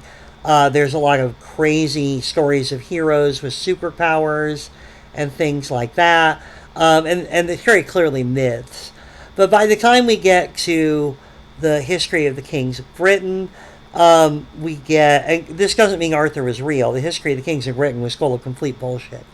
But we get stories of knightly accomplishments, feats of arms, military things, meathead warriors doing meathead warrior shit. But then, as we move into later developments of the Arthur myth, we get a new strand of the mythology that is welded on to the older stuff, and we get the appearance of a new character, Lancelot, not in the original Arthur myths. We get a new character, Lancelot, who is French. Haha. Not an accident. A new character, Lancelot, who is French. And the main reason Lancelot is in the myths, although he is a great warrior, the main reason Lancelot is in the myths is because he is the star of a new plot line that is just about courtly love with King Arthur's wife, Guinevere. So, shockingly, the troubadour tradition of poetry winds up influencing a whole new version of the Arthur myth, which isn't just a story of meatheads doing meathead shit, but now is a story of meatheads doing meathead shit on one hand, and also this other story of courtly love between Lancelot, who isn't married but is a prominent knight in Arthur's court, and Guinevere, who is married, and that is sort of taking place alongside the meathead stuff. So there's layers. But anyway, my point is that the courtly love stuff represents a new way, a new idiom, a new idea for how to be a knight. Right? This is not, how do you prove that you're a great knight? Well, you got to do the meathead stuff. You got to kick ass. But in Eleanor's court, kicking ass wasn't enough. If you want to be in high society, if you want to be in hoity-toity society and get accepted, you got to kick some ass, but you also got to be able to dance. You got to know poetry. You got to clean up well. You got to know how to speak nice to a lady.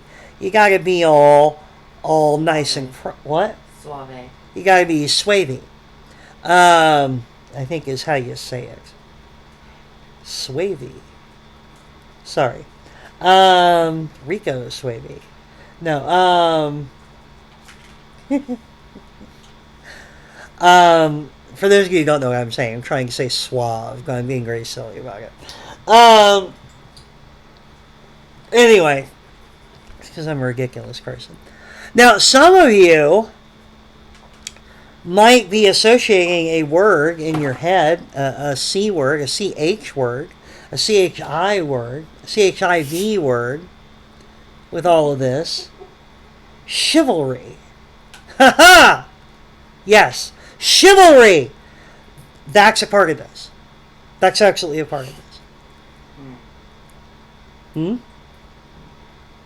I was just thinking about the traditions of chivalry as regard women. Yeah, well, we'll get to that.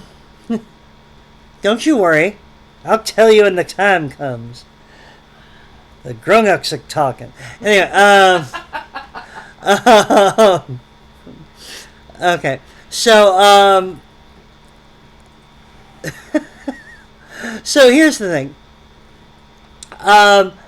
There was already chivalry is part of this tradition that comes out of that incorporates aspects of courtly love and the ideas expressed in the troubadour tradition. So there's the idea of romantic love, which gives sort of a conception. It solidifies the ideas about a thing that already existed but wasn't much talked about and wasn't considered particularly desirable.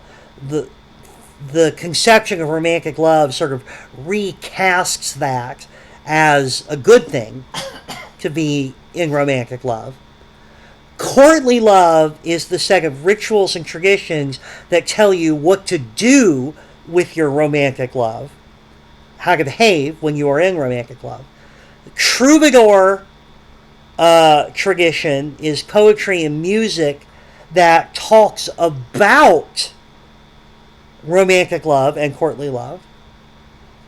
And chivalry is going to be a code of conduct, a standard of behavior that applies specifically to the meathead warrior class, to knights, that has to do, that incorporates some of the ideas of courtly love into it.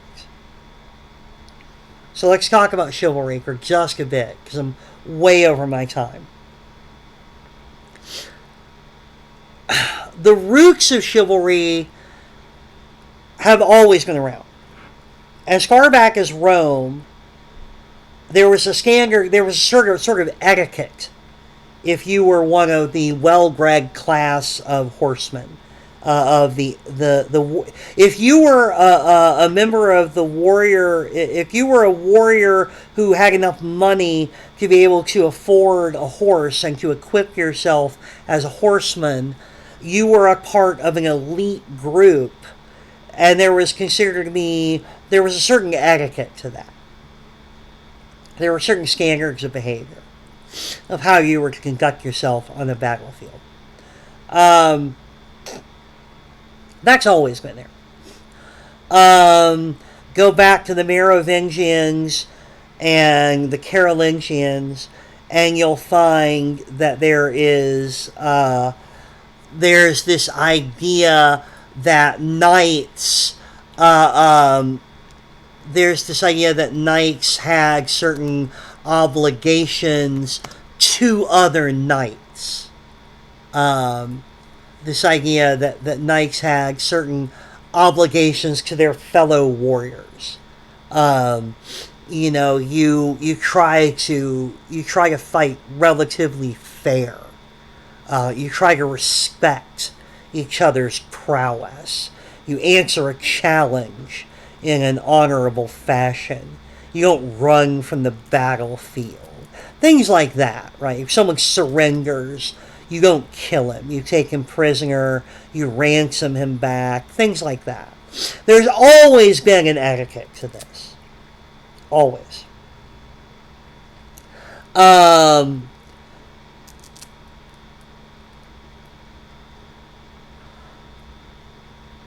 The Song of Roland, which is an 11th century poem, it's actually pretty good as epic poems go. As epic poems go, it's not that long and it's a good read if you get a good translation. But the Song of Roland is a story about knights set in Charlemagne's time. It's about 200 some odd years after Charlemagne, so it is by no means a documentary, but it is about knights. It's set in Charlemagne's time period, and it evidences this idea of a kind of a bro code, if you will, among the warrior class, and that's fine.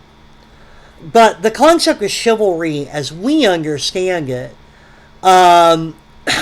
first becomes really prevalent around the time of the Song of Roland. This idea that there are certain expectations of knights and and when I say knights, I mean the warrior class in general. So knights, barons, counts, dukes, whatever.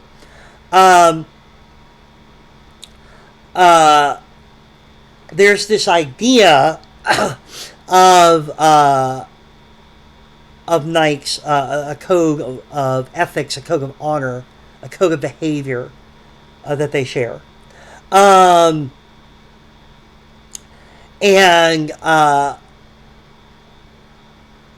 it only picks up speed and spreads with the development of courtly love. So there's three things going on here. And again, I'm going to tie this into the all this is going to tie back into the de-medievaling of European society in the High Middle Ages. The first sort of element that plays into the rise and spread of the idea of chivalry among the noble class is the church. I told you that the unified church was attempting to push back against the endemic violence of a feudal society. And part of that was trying to insist that the knights must be Christians and they have to behave like good Christians. But how do you reconcile being a good Christian? Because Jesus was a pacifist by everything we saw in the scriptures. Jesus was definitely a pacifist. How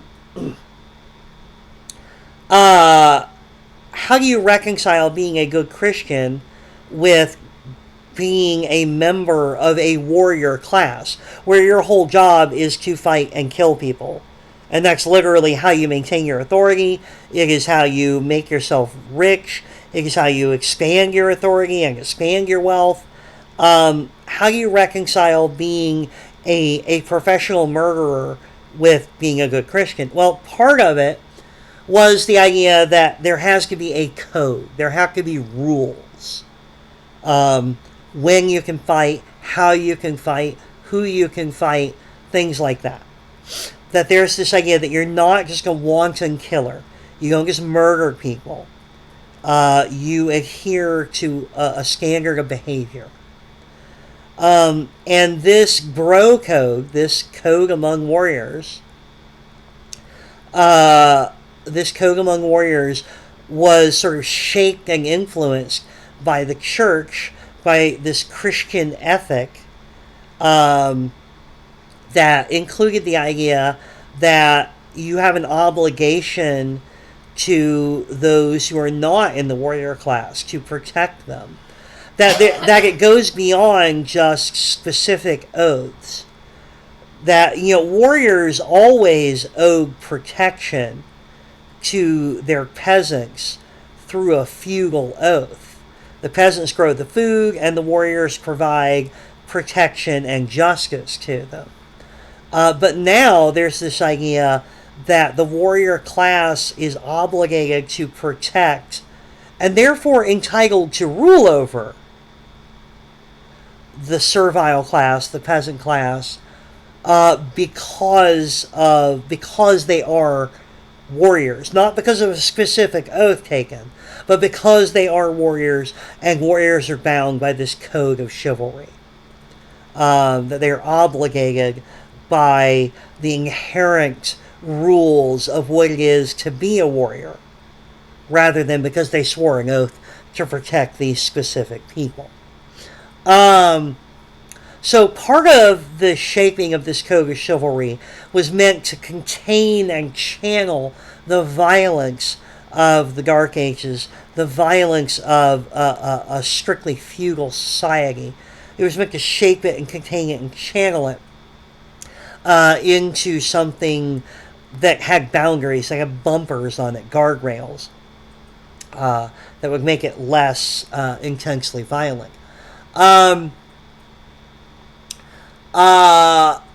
Another thing that played into it was the courtly love tradition, as spread by the troubadour tradition of poetry and music. The courtly love rituals and customs, as made popular by the troubadour tradition of music and poetry, would become infused into the code of chivalry. If you are a warrior, then, per the Christian influence on chivalry, you can't just go around killing people. There are rules about when you can kill and who you can kill. But also, per the troubadour tradition, as it influenced chivalry, you have to maintain a certain standard of behavior. You have to be well dressed. You have to present yourself well. You have to speak well. You should have a bit of an education. You should know poetry and music and dancing and the refined arts. This is a new expectation. I guarantee you, in the 9th century, there was no general expectation that a warrior should have to know poetry and be able to dance and speak nicely to a lady and open doors for them and things like that. There was no chivalry in that sense. And again, the concept of chivalrous behavior as gentlemanly behavior has persisted right down to our day, right? The idea of being chivalrous, coming around and opening the door for a lady and what have you. Being polite to ladies, things like that. This is being chivalrous. I'm sure you've heard the term. Anyway, so it starts here. So the Christian influence on the code of chivalry is containing the violence and giving it rules. The troubadour influence, and thus the courtly love influence on the code of chivalry, is to sort of this standard of behavior towards women and how you dress and how you speak and things like that. And the last element of it is that over the course of the High Middle Ages, as we get more and more professionalized fighting bodies, because bear in mind, in the Dark Ages, in Rome, I've told you about this, in Rome they had a professional army. People trained, that's all they did. They were army soldier people. They taught me the way, that's a technical term I learned in doctor school. Army soldier people. No. They were trained how to fight. They fought in an organized fashion with well-developed battle tactics. When all of society collapses, all that goes away. There's nobody to train you anymore. There's just guys with swords who have learned how to fight over the course of their lives. They're thugs. And basically, the knights ruled Europe in the Dark Ages, in the early years of the Middle Ages, during the strictly feudal era. The knights ruled partially because all they had to do was concentrate on being good at fighting, yes. But partially because they had the money, they had the wealth to get the good armor and the horses and the good weapons, which meant they were going to win most of their fights. And that becomes a self-perpetuating cycle. They win their fights, therefore they can spend they don't have to worry about spending their time growing food, and they can spend all their time just being good at fighting, and then they win more of their fights, and so on and so forth. But over the course of the High Middle Ages, you start to have armies are becoming more professionalized, starting with companies of mercenaries, but developing from there. And these armies, these mercenary companies, and then these armies eventually, are not made up of knights. They're not made up of the noble warriors. They're made up of regular ass people who have trained and become outfitted by a professional company of soldiers. And as professional soldiery is becoming a thing again, and I'll talk about this more in the next video with the Hunger Games War, as professional soldiery is becoming an occupation again, the knights, the nobles, are becoming their superior equipment, and the fact that they can spend all their time worrying about warfare if they want to. Their superior equipment and their freedom from other responsibilities are becoming less and less of an advantage on the battlefield.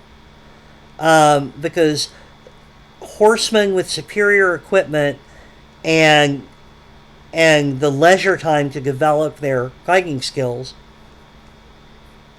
are now being pitted up against people with pretty good equipment and professional training. And they may not have horses, but they work in large groups with organized tactics. And so that's becoming, the horses are becoming less of an advantage. And the professional soldiers from the peasant class, these are regular shit-covered farmer people.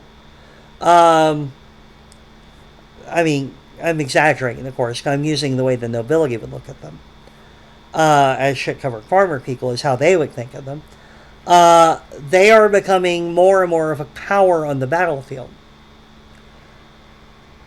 Why am I telling you this? Because the whole point of the nobles is that they are the warrior class, that they do all the fighting. They are the dominant warrior class. You might have previously in the Middle Ages, you might have had farmers turn out to fight in a war in the Middle Ages, but they are not going to decide the course of that war. They're cannon fodder before there were cannons. It is the knights who will decide the ultimate fate of that battlefield. But as non-nobles become more and more of a factor on the battlefield, and more determinative of how a fight is going to go, the nobles, whose whole job was to be the warriors in this society, that's why they ran everything in this society, because they were the warriors, they are looking less and less relevant as warriors. Their entire reason for being is going away. Their whole claim to superiority, being the better warriors, is going away. Shit. They're not going to give up their status, obviously. This is not going to be like, you're not going to get a few hundred years into the High Middle Ages and a bunch of knights are going to go, knights and nobles, counts and dukes and earls and stuff, they're not going to go, well, it looks like the peasants can handle this warcraft thing themselves. Tell you what, everyone, we're going to give up our status and position as the people in charge of everything. I guess we're just not needed anymore.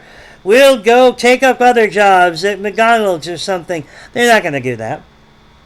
They're going to continue to claim the right to run everything, the right to rule. But on what basis do they distinguish themselves as superior to the non-nobles? Maybe their superior standard of conduct and manners. Maybe they think themselves better than shit-covered farmer people. All those regular folks. And I would absolutely be one of them, by the way. I come from, my mom comes from hill people. That's where my stock would be. I grew up a little more privileged, kind of by sheer accident, but, Rednecks and white trash. Right. Morgan says rednecks and white trash, so, yeah, I would absolutely be in the group of people that the nobles would look down on, so, I think so would Morgan. But yeah, the nobility, as they become less and less relevant on the battlefield over the course of the High Middle Ages, use the tradition of chivalry, which started off as a code among warriors, but it will become a marker of the nobility and a way that they use to distinguish themselves from the non-nobility. Their refined manners, their refined breeding. Chivalry will stop just being about containing violence and playing nice at court, and start being about an elaborate set of rules meant to exclude anyone who isn't born into the noble class. Because the rules of behavior and the expectations are going to be so elaborate that it will, you have to spend a lifetime getting them right. You're never going to be able to just pick them up in a weekend or something. You have to spend your whole life immersed in this stuff to really be able to conduct yourself like the nobility expect you to. So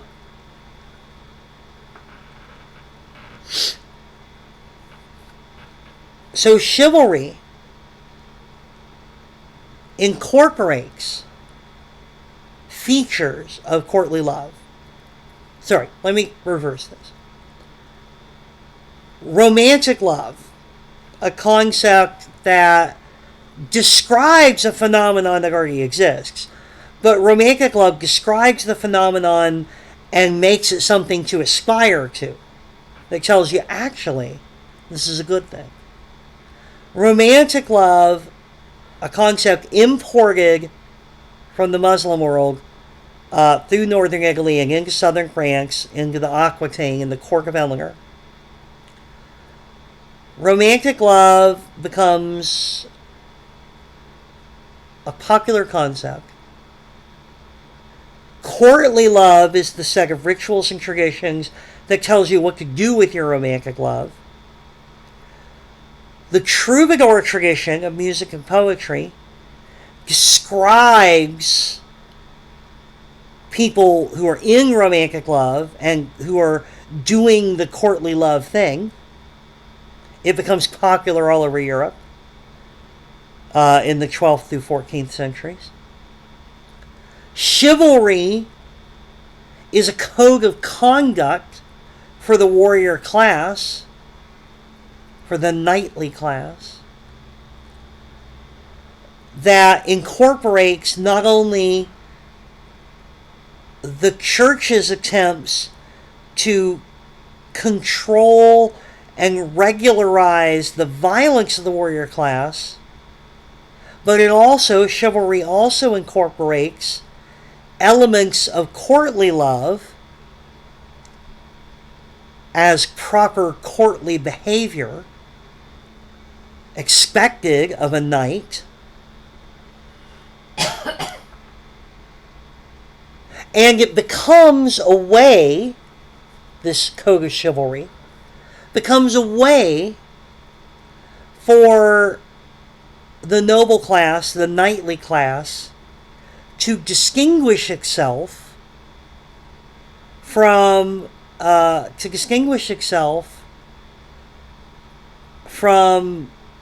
non-nobles, as their inherent distinction of being the warrior class becomes less relevant.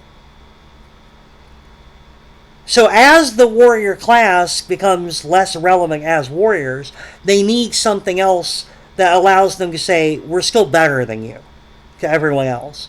And chivalry, the code of chivalry, becomes the way that they justify their position and status, the way that they still say, we're still better than you, to the people who aren't part of that class.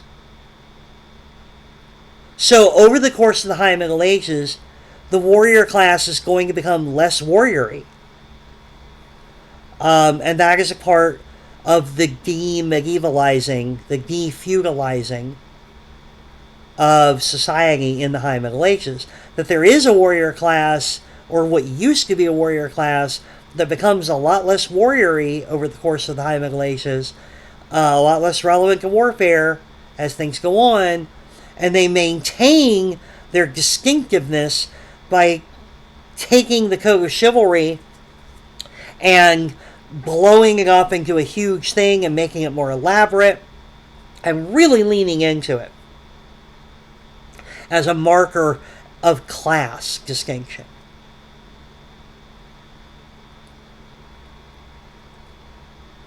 I made a mistake by not splitting this into 2 videos. Because we are now at almost 2 hours and 20 minutes. That easily could have been 2 videos. I might go back and... No, it's too confusing now. Then I could edit out all the comments about 2 videos. Wouldn't make any sense. It's one super long video. Deal with it. Be nice. Morgan told me to be nice to you. It's one super long video. Deal with it. No, sorry, that wasn't the right way to be nice. Anyway, we started off talking about universities, which I'm sure you don't even remember at this point. But the universities helped change Europe by providing an educated class of people that would help revive public institutions and the rule of law, and also develop a middle class, which is a very un-medieval feature.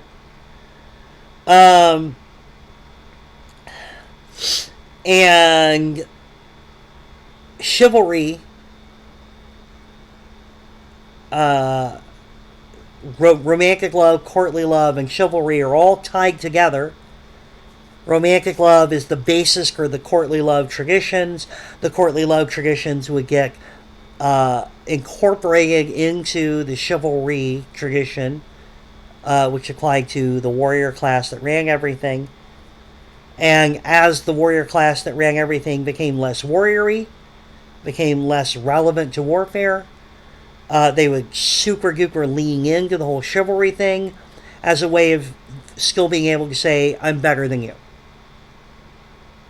And if you've run into anyone who acts like they're better than you because they know all the obscure bullshit table manners, like what a salad fork is, then you're still running into this. So treat them the way that you would treat medieval nobility who are being annoying. Stab them with a sword. No. Challenge them to a joust. No.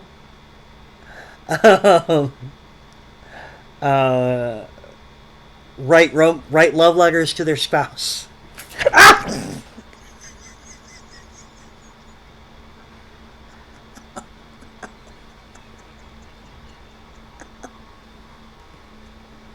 I wrenched my shoulder really hard. That hurts a lot. I'm sorry. That's okay. I'm alright. I have water all over my glasses. Anyway, I warned you. you, you did warn me. Alright. On that note,